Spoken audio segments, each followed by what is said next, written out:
যদি একটা পার্টি খেলার মেলার মধ্যে চলে যায়, তার পলিটিক্যাল সেন্সটা চলে যায়।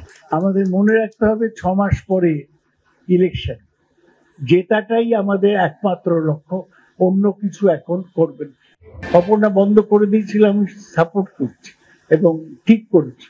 ওই নিয়ে 6 মাস লোক এই করবে আর পলিটিক্সটা ভুলে যাবে। পলিটিক্স ভুলে গেলে চলবে না। যারা ক্ষমতায় আসা পার্টিতে আছে তারা কি মনে রাখছে যে এটা শহীদদের পার্টি, না ভাবছি এর মধ্যে যা কামিয়ে নেওয়া যায় কামিয়ে নেব।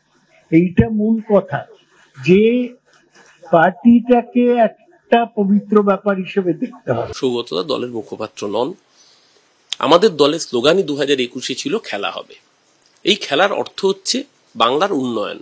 এই খেলার অর্থ হচ্ছে কন্যাশ্রীর খেলা, রূপশ্রীর খেলা, সবুজ সাথীর খেলা, স্বাস্থ্য সাথীর খেলা। এই খেলার অর্থ হচ্ছে বাংলার 10.5 কোটি মানুষের জন্য মমতা বন্দ্যোপাধ্যায়ের যে 73টা প্রকল্প, সেই প্রকল্পের খেলা।